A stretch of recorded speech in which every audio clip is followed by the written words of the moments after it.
भोजपुरी के power star जी को, पवन सिंह जी को, बॉस को, हम सभी पूरे जितनी भोजपुरी सुनवैया हैं, पूरे परिवार, पूरे फैंस के तरफ से, निशा के तरफ से, आर्यन के तरफ से पावर स्टार पवन सिंह जी को जन्मदिन की बहुत सारी शुभकामनाएं। और आर्यन तुम्हारे गाना भी आया ना उनके लिए, तो गा दो उसको।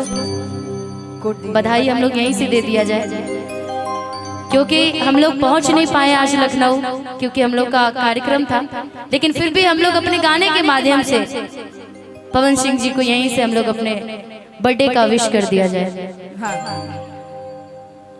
कि आजू के दिन मन भावन सुहावन समैयान हो, कि आजू जो कहरी भोजपुर में जन्मल पवन भैया हो। आवे के आजू के दिन मन भावन सुहावन समैयान हो,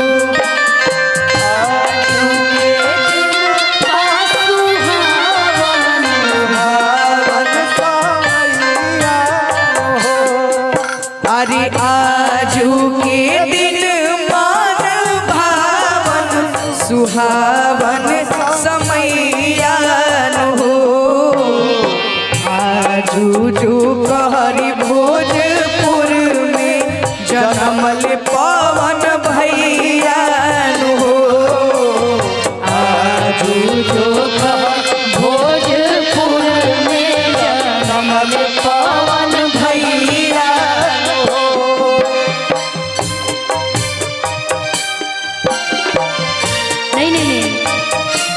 अरे सखी मंगल गाओ रे, अंबर सजाओ रे, अरे सखी मंगल गाओ रे, धरती अंबर सजाओ रे।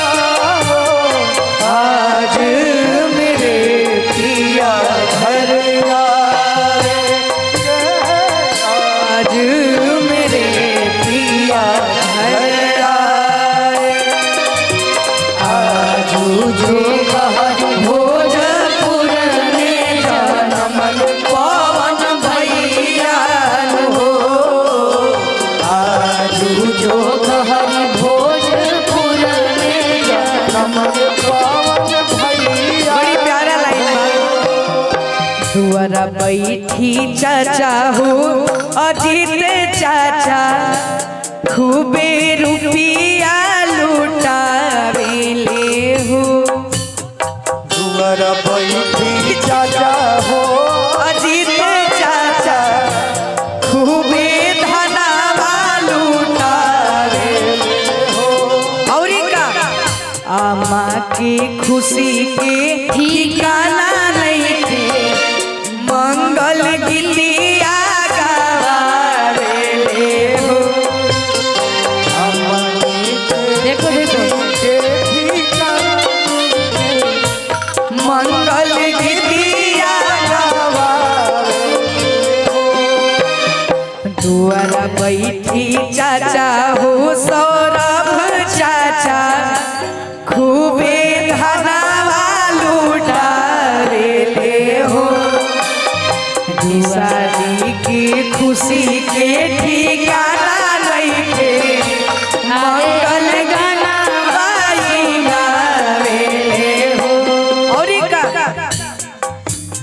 माला दीदी मंगेली कंगनवा, बढ़ावेली कलैया हो। आर्यन बाबू मांगले चायना बात, बड़ा सुहावन लागे हो। निशा दीदी मांगेली गहनावा, बढ़ावेली कलैया हो। आजुए जो कहरी भोजपुर में जनमल पवन भैया नो आजू जो कहरी भोजपुर में जनमल पवन भैया नो।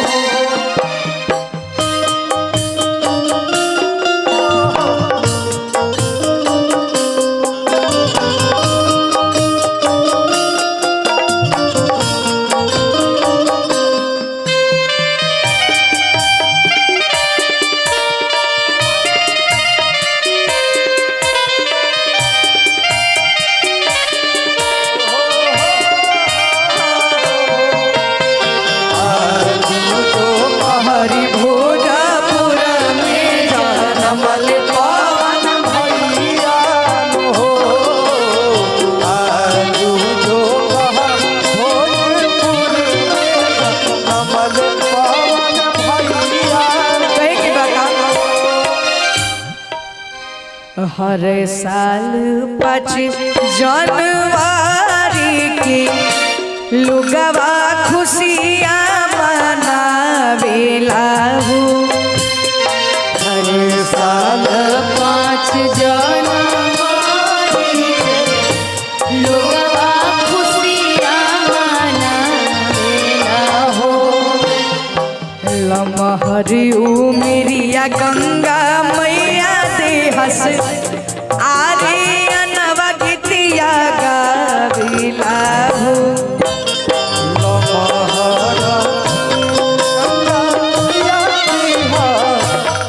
ईसा दीदी गीतिया गावेली हो। और ई का सुभाष भैया दिलावा से देत बाणे बहुते बधैया नु। जनता सब दिलावा से देत बाड़े बहुते बधैया नु। यूट्यूबर सब देत बाड़े दिलावा से बहुते बधैया नु। आजू जो कहरी भोजपुर में जनमल पवन भैया नु।